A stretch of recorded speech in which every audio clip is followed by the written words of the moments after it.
We have come to verse 25, okay, 26, 25, 26. So we are going to start from the verse 26 onwards. Now in this case, what has happened is Maitreya Muni is talking to Vidura about the secrets which Lord had given him when he had gone to meet him. So Sri Krishna he had left his family. They were all there in Prabhasa and they were about to pass away. All of them were going to kill each other. And Sri Krishna was going to go to another place and sit over there waiting for his own, last days, last hours. And at that time, Maitreya Muni comes over there. So he is speaking to Maitreya Muni, which is observed by Uddhava. Now when Uddhava observes it, he tells Vidura, who had come to see him, that this is what I observed. Maitreya Muni has been given a lot of secrets, so kindly go to him. So now when Maitreya Muni,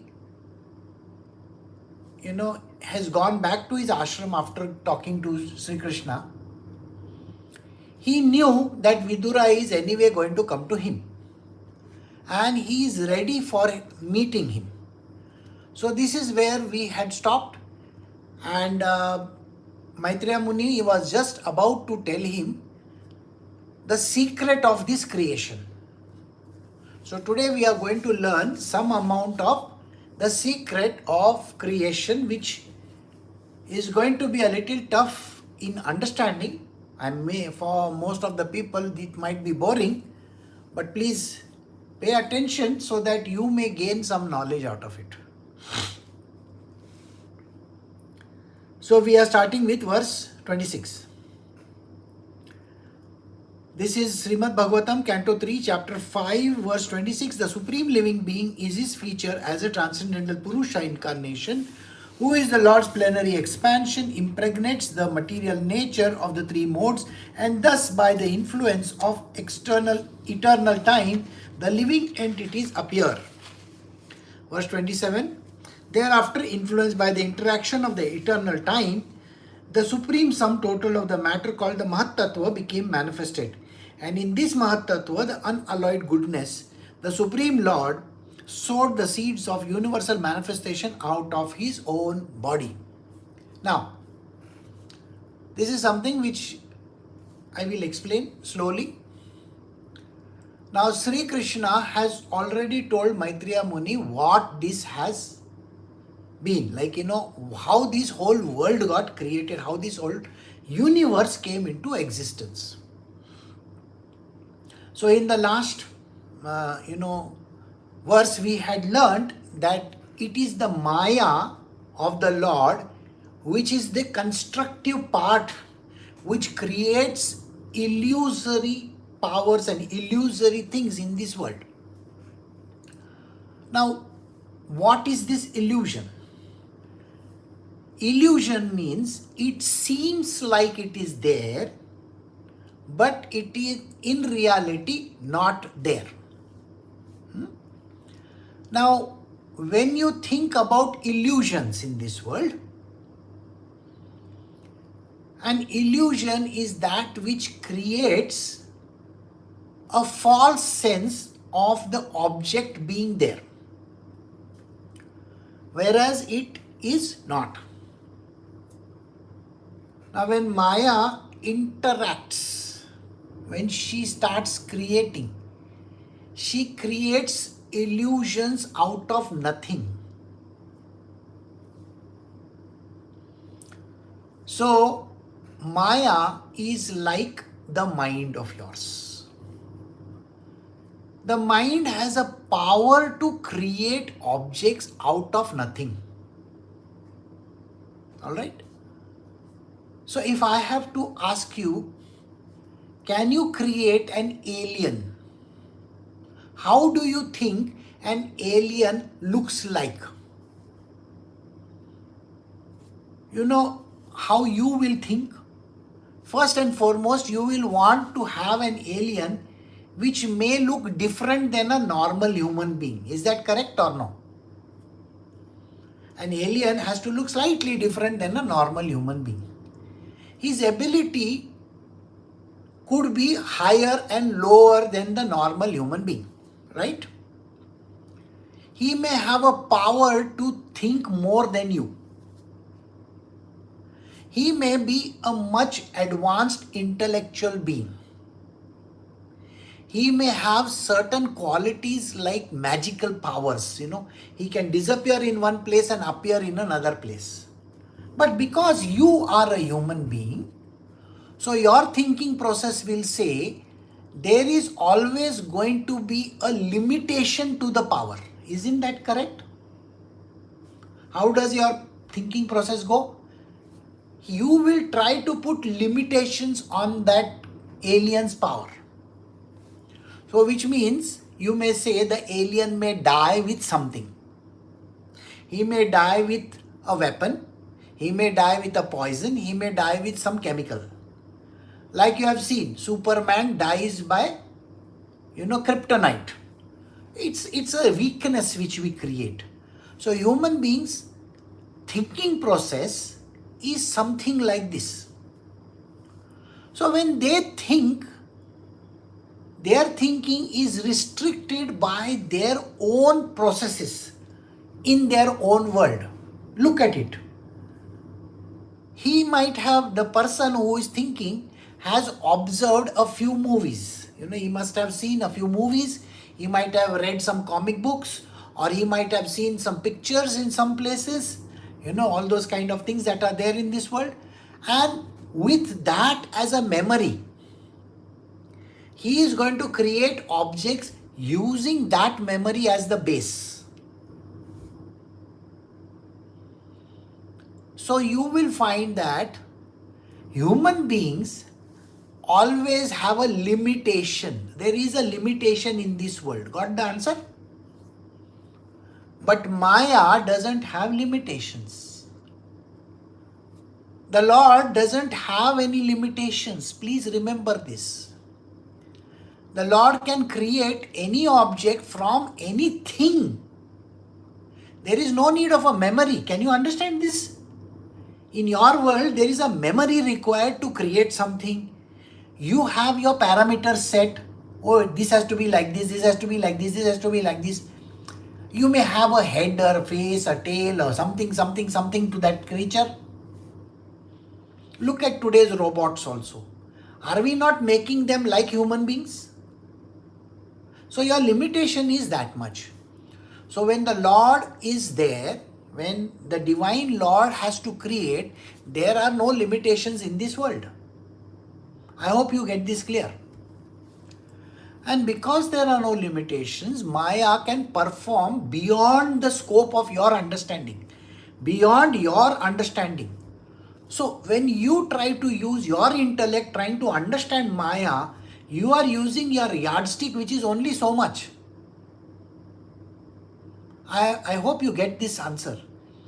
When you are using a yardstick, which is very tiny yardstick for a human being with less intellect, with very little brain.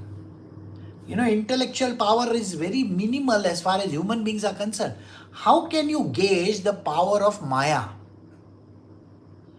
So when Maya is interacting, there is a massive change. There is something which we cannot grasp and understand. And that is the reason why it is illusory. For you, with limited understanding, whatever Maya does is illusory. Simple example I will give you. If I have to produce something from the air, like this, it is going to be very difficult for you to understand. Another thing, suppose one patient comes to me. He is very sick. And I just look at him and he gets cured in an instant or within a few days. Can you tell me how that has happened? You will have no idea of knowing because your limitations are only this much. You are operating at a very, very tiny level. This is the paradox that we are having. We cannot think beyond. And that is the reason why when the Lord is doing something, He puts some markers for human beings. For human beings, He creates these thresholds. You understand threshold means what? There is something to stop that. So the one of the thresholds is called time. What is the threshold called? Time. So human beings have a threshold of time. They have a threshold in space. They have a threshold in knowledge.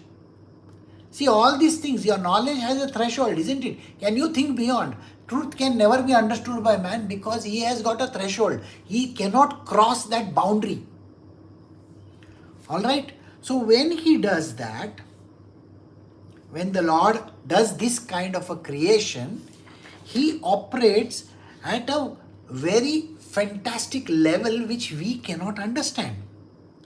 So now let us see this verse when I say, the living being in his feature as a transcendental Purusha incarnation who is a Lord's plenary expansion impregnates the material nature of the three modes and thus the influence of eternal time, the living entities appear. So he has put these limitations I told you. First limitation is called the time. Second limitation he says is the three gunas, Sattva, Rajas and Tamas. He has put these limitations. Can we have someone who is a perfect Sattva? It's impossible. A perfect Rajas? No.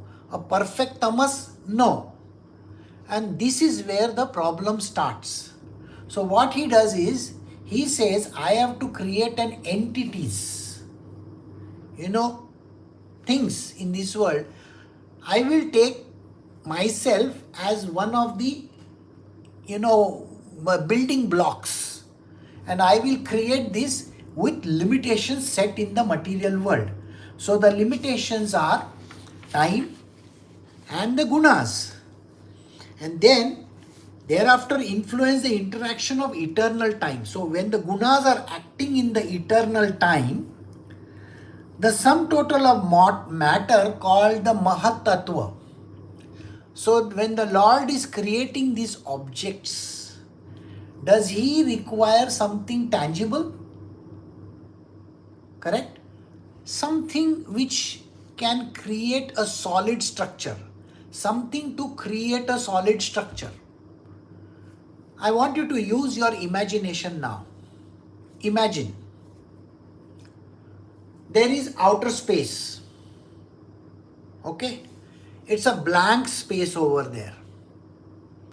Now I want to create something over there. Will I require matter? I require some matter. Will I require a boundary, a space? Yes. Will I require time? Yes. Now tell me something. Time is a factor which is not quantifiable in this universe. Quantifiable. You cannot say. When is the start and when is the end? Nobody can say this. But in a smaller frame, I can say birth and death. Correct?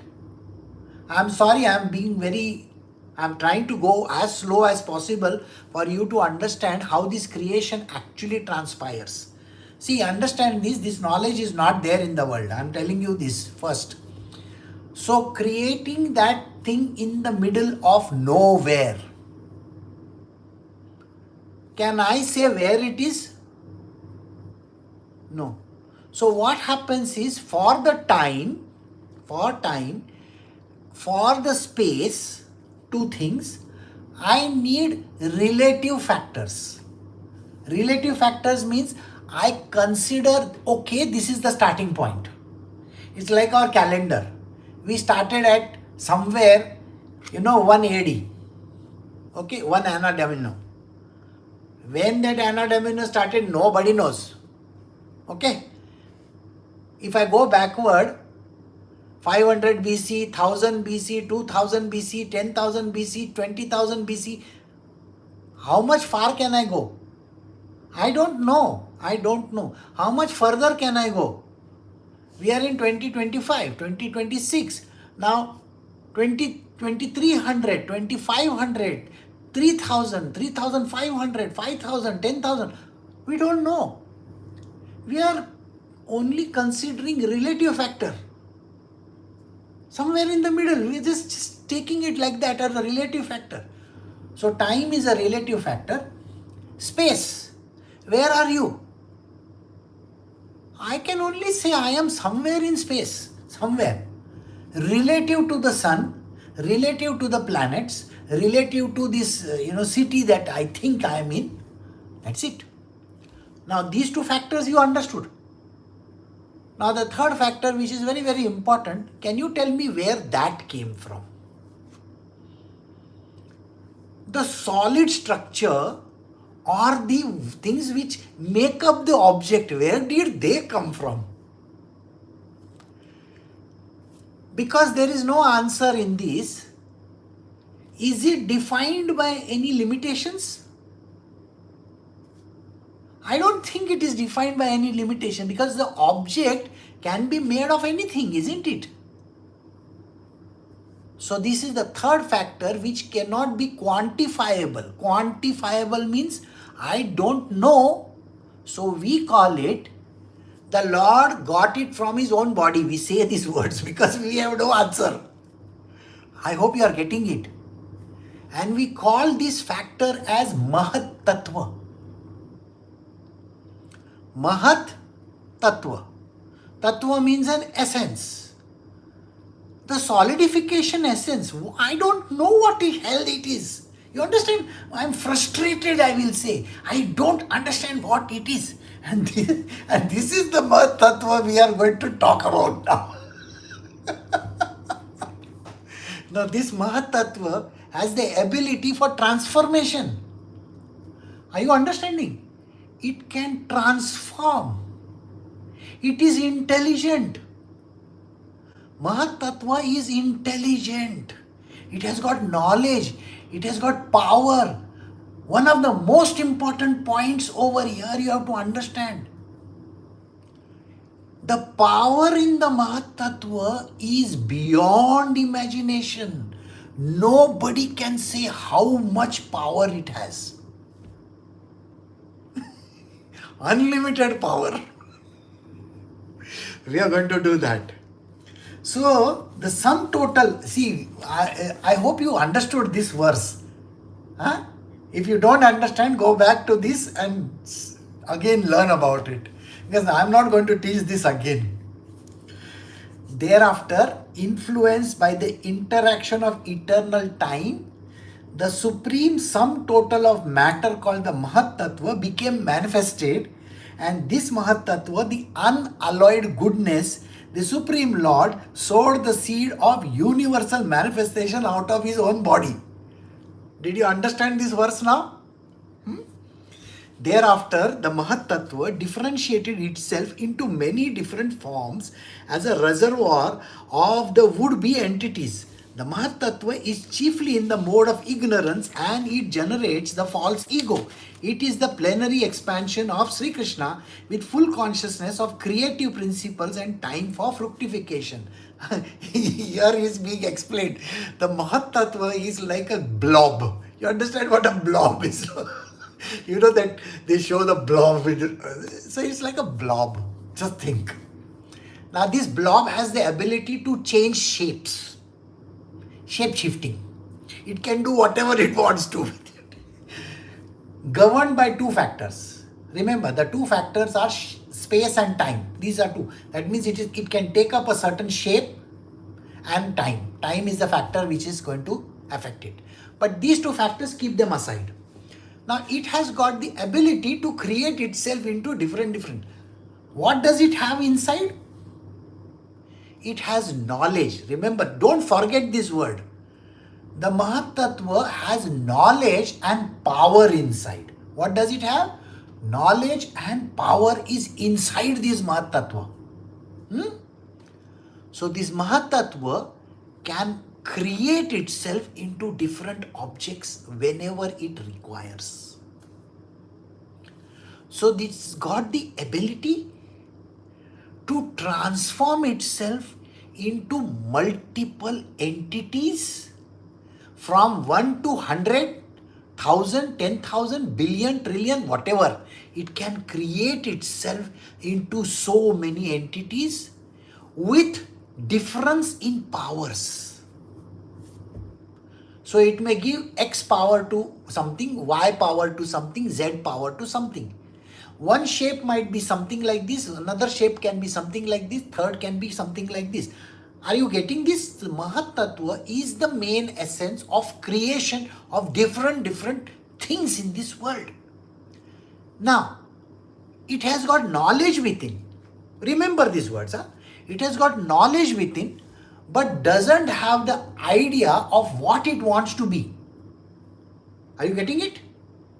It doesn't know what it wants to be. So that is covered by ignorance. The knowledge inside is covered by ignorance. Okay? Whom am I describing? Yeah, you! Knowledge is inside, covered by ignorance. You have a shape and you are bound by time. But the essence inside is the divine essence called Mahatattva inside of you. When are you going to understand this power? It has got tremendous amount of power, and what is inside is called the knowledge. Are you getting this? This is the deepest secrets which nobody has been ever told.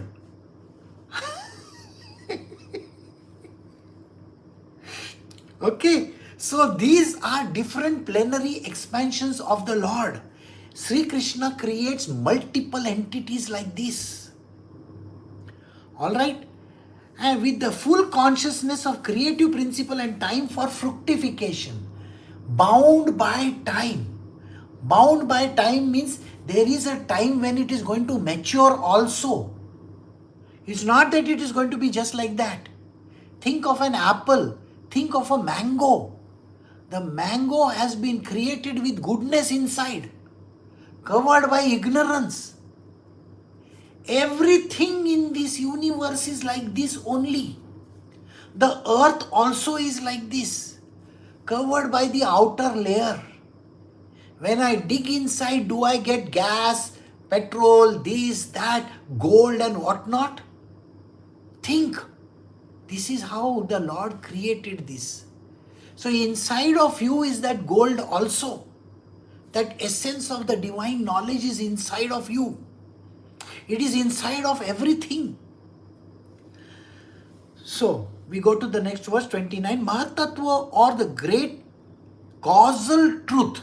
See the word causal truth. Transforms into false ego, which is manifested in the three phases: cause, effect and the doer. All such activities are on the mental plane and are based on material elements, gross senses and mental speculation. The false ego is represented by three different modes: goodness, passion and ignorance. Now what happens is very, very strange. This object called Mahatattva, it has got knowledge as a base, but it has got ignorance on the outside. It houses the truth. What does it do? It controls the truth within. But the outside layer, being ignorance, creates an ego for itself. The fruit called mango thinks, I am the sweetest fruit. Like that, a person, a lion will say, I am the king of the jungle. Look at me roar. Like that he'll roar. A man thinks, I am that man.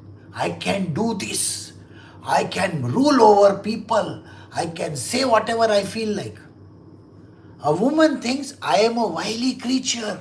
I can use my emotions. I can do a lot of things with my beauty. Those kind of things. The ego comes into play. The moment there is a shape,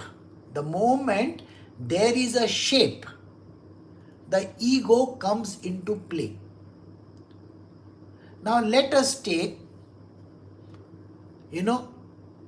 4 things in front of us. One is a mango juice, one is a pineapple juice, one is a watermelon, and one is water. Will all these have ego or no? The mango juice will say, nobody is sweeter than me. If it has a shape of a glass, a shape of a mango. When it is solid or when it is liquid, it will say, nobody can be sweeter than me. When you look at pineapple, it will say, nobody can taste better than me. When you look at watermelon, it will say, nobody can quench the thirst than me. Then water looks at that. What are you talking? I am better than all of you. I am the one who can quench the thirst. Are you getting this whole thing? Got it? So this ego comes into the picture called the false ego. Human beings start identifying themselves with the body they have and with the family they have.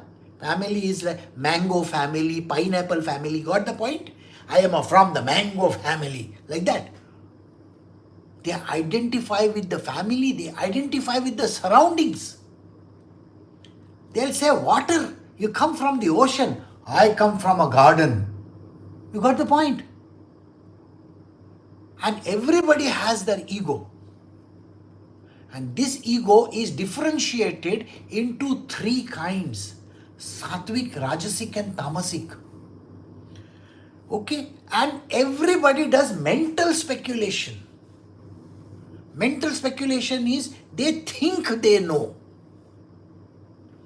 The mango thinks, I know better. Nobody can be sweeter than me. What are you talking about? No way of even going beyond their means also, beyond their nose also. They will not go beyond their nose. They are only going to think within that small space. I am this, I am that, I can do this, I can do that. The falsehood of this. So all such activities are on the mental plane and are based on the material elements. Right? Gross senses. How you sense those objects. And the mental speculation. Just thinking, oh, I am great. I can do this. I can do that. As if they are like some great people. I gave examples of mango and stuff like that. Apply it in human beings' life. When you apply this knowledge in your own life, you will understand how everybody is bound by this ego. Mental speculation. I am very beautiful, Really? What point of view? Your beauty will go away very soon. You are bound by time. Do you remember time and space? You can become fat also very soon. Your space can expand also. So that is also there. And this space can become empty. Only gas. So this nobody understands. Because these mental speculations can put you into some great thing. Oh, nobody can talk to me like this. What are you talking about? And this is driven by the 3 gunas. The false ego is represented in 3 modes. Goodness, passion and ignorance. Verse 30. The false ego is transformed into mind by interaction with the mode of goodness. All the demigods who control the phenomenal world are also product of the same principle, namely the interaction of the false ego and the mode of goodness. Now, how does this mind come into play? Not only you as a human being, but all the demigods are also bound by this. Are you getting what I am saying? Not just you as a human being. Even Brahma, Vishnu, Mahesh, Lakshmi, Saraswati, Parvati. Are you getting it? Agni, Vayu and everybody, all these gods are also bound by the same principle. What is the principle? The principle is this false ego is transformed into mind by interaction with the mode of goodness. The sattva guna makes this ego bound. It gets bound. They are the ones who control the phenomenal world. Who controls? These demigods who are also made in the same image as you. But they control the phenomenal world. That is you and everybody. These demigods. They are in the mode of goodness, bound by their ego. And it creates a mind. And this mind is very, very powerful. When the mind slips down to the level of rajas and tamas, finished. When it was created with sattva guna in it. So you have a natural inborn tendency of goodness.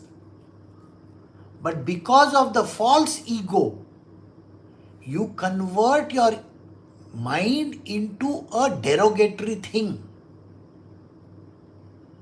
Brahmaji will think, nobody can make this world better than me. But just now only you learned, Sri Krishna has made this world and Brahmaji is only an illusion, isn't it? He is only an illusion. You, as a human being, are only an illusion. You are just going to be there for some time. After that you will disappear. Oh, the illusion is talking as if I know everything. I am great. I can do anything. I have the money. I have the power. I can do. Oh, really? Your false ego makes this mind fall down. The ego by itself is dangerous. It is going to create illusions in you. I hope you are getting this slowly. This creation is not a joke. There's a lot of things that have gone into it. Nobody understands how this Mahat Tattva came about.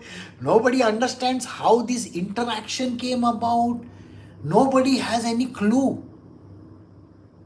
And imagine, even the gods are bitten by it. You may say, lust is not there in the gods. Really? Who told you that?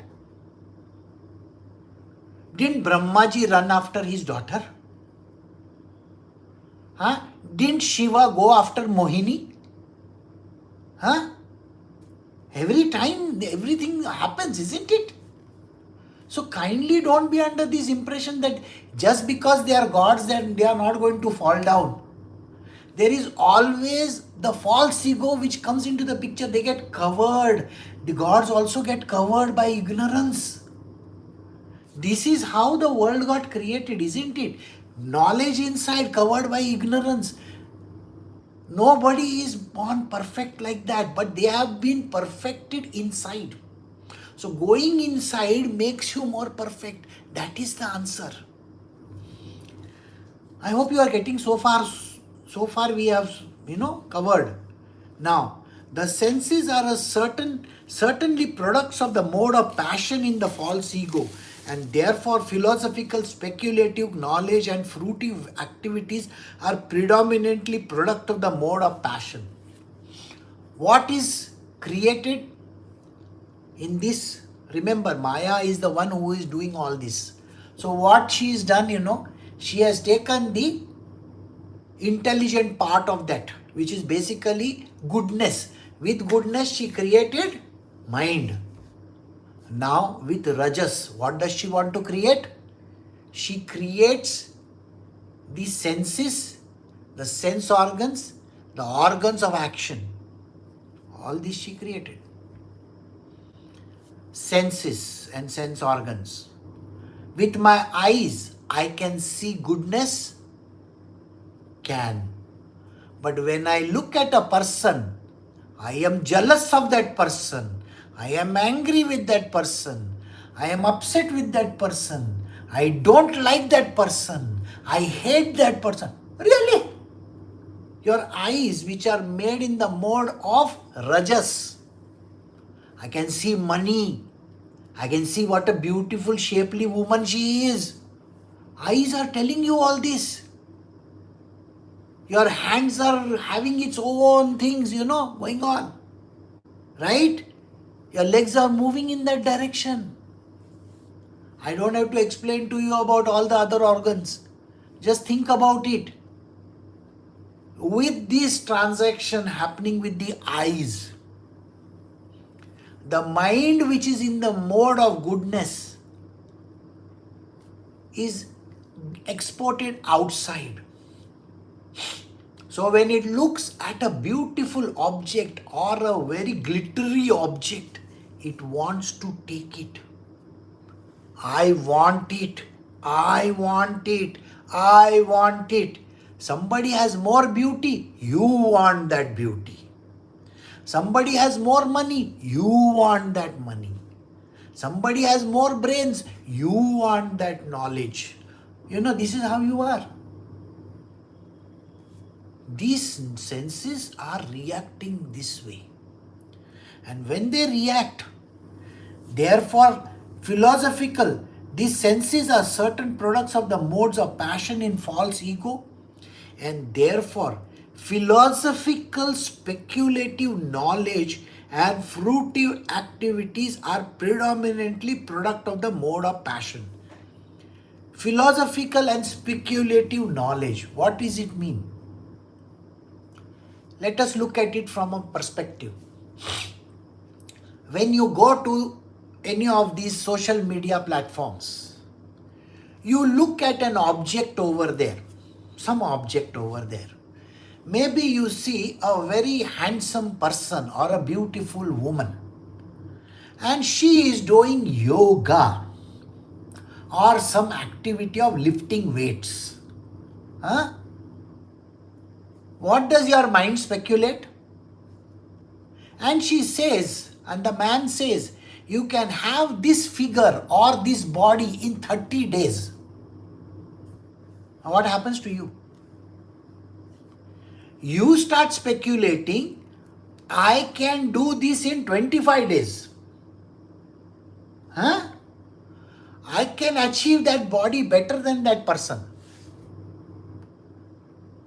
You are speculating. You are not even thinking straight. You know you are a lazy bone. You are not going to do it. Also you know. But no. When you see that thing, you start thinking on those lines. But your eyes, which are seeing, and your mind, which is thinking, you will look at that person. If that person thinks no end of himself, I am better than that person. And this is the speculative knowledge.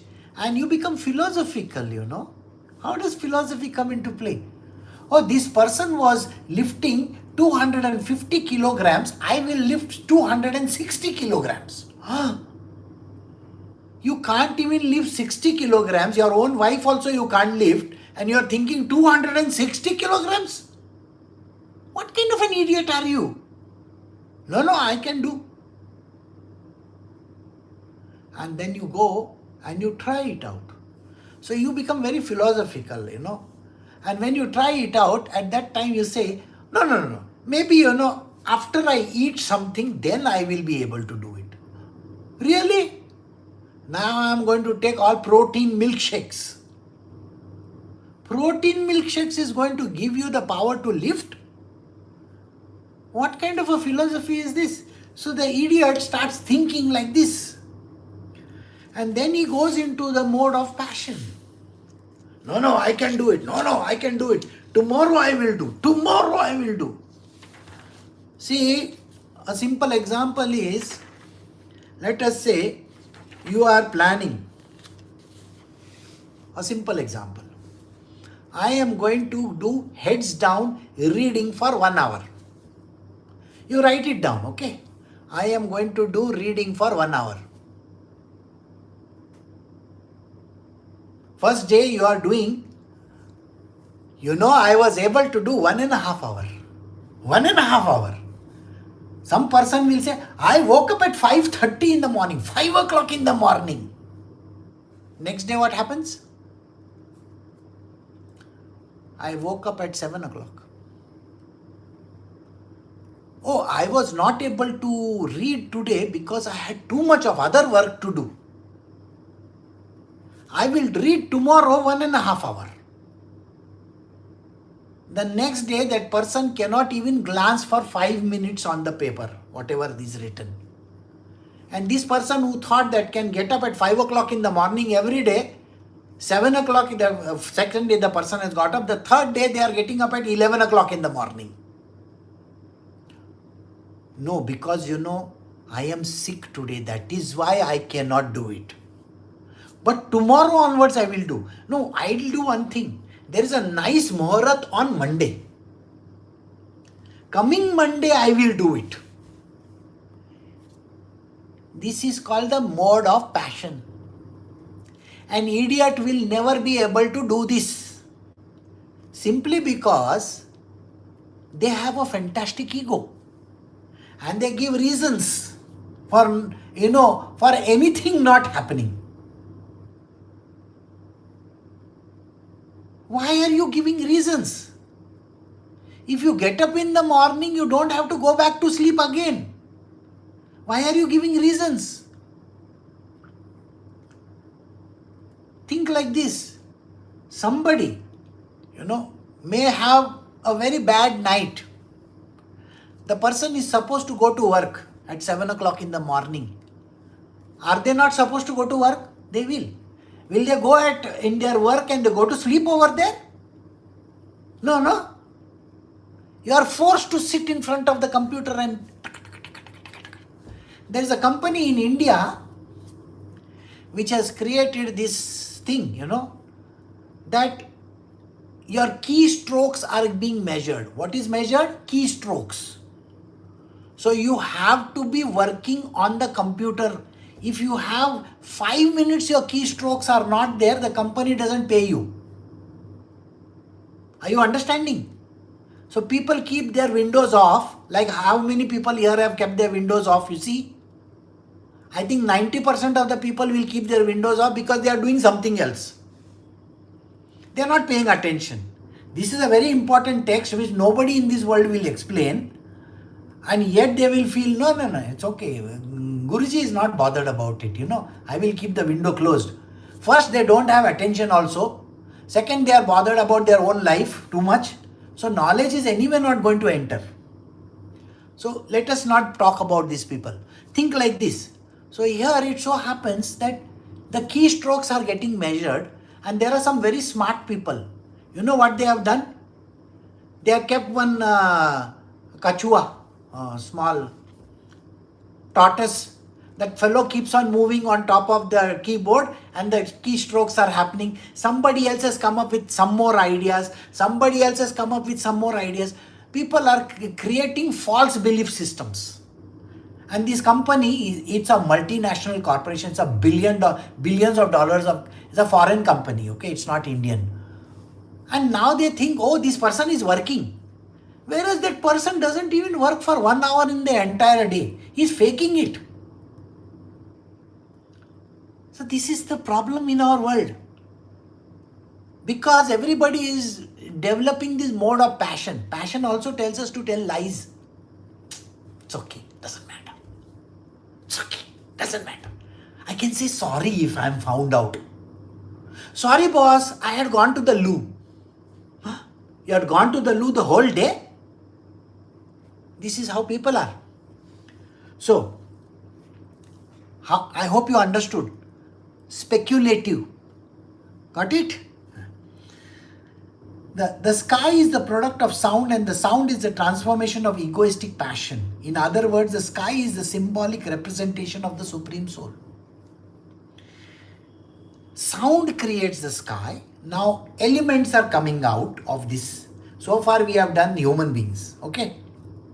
And all other creatures, animals, birds and all that. Now we are going to create the other things. Demigods are also driven by this, okay?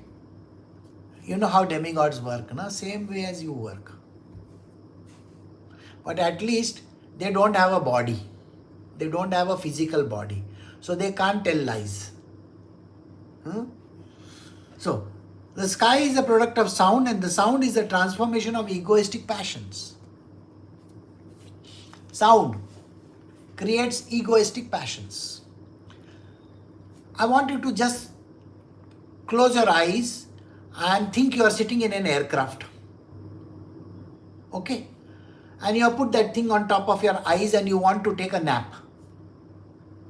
And suddenly, there is a child crying at the back. Like that. What happens to you?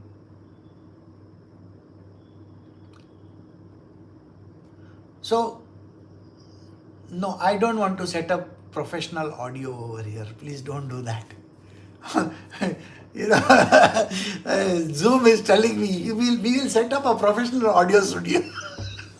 No, I just made sound as if in an aircraft. Okay?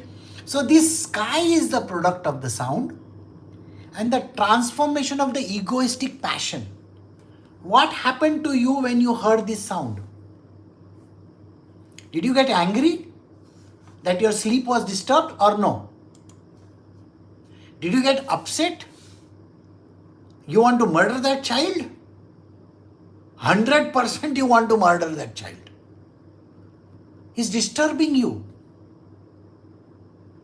So the sound creates this egoistic passion in a person. In other words, sky is the symbol of the representation of the Supreme Soul. It is just a representation. Sound can create passion as well.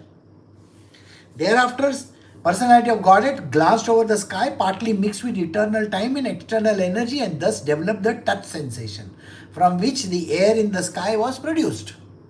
So, the transformation of sound in a traveling format requires medium. You know medium, no?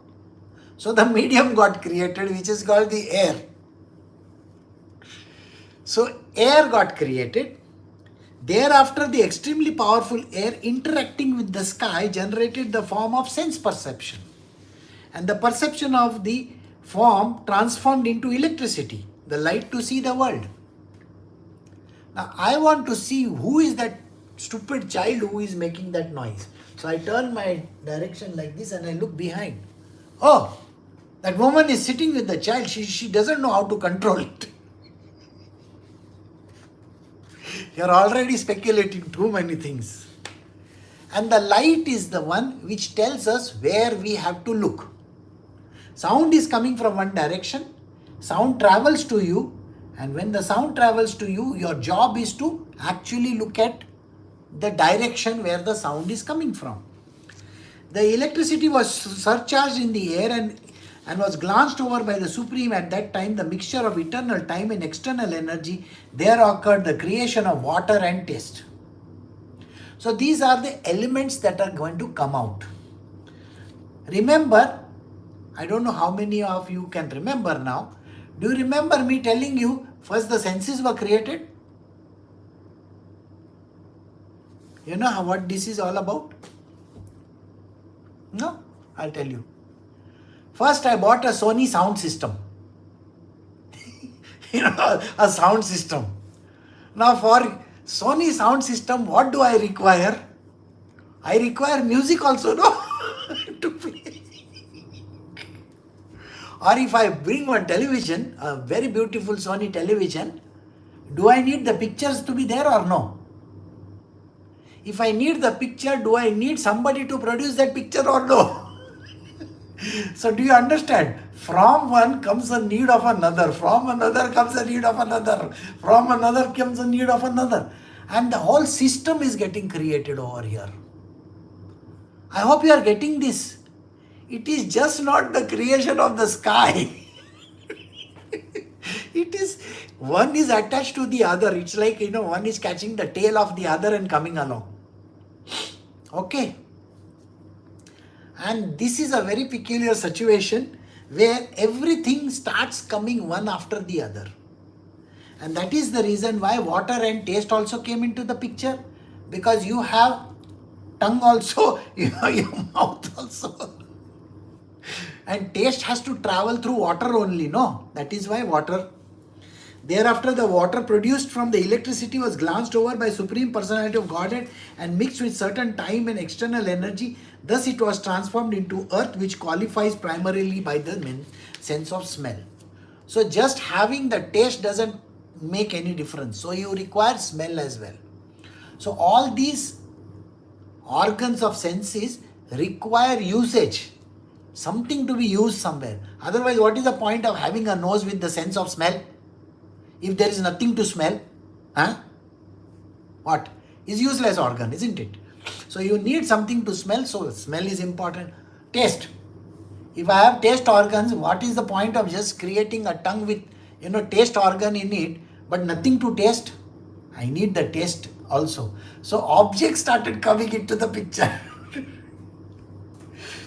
And this is how the whole thing started happening. So, we have come to the end of verse 36 and we will stop here today. So then we will understand how this whole thing proceeds further. Okay? So let us stop here. Recording stopped.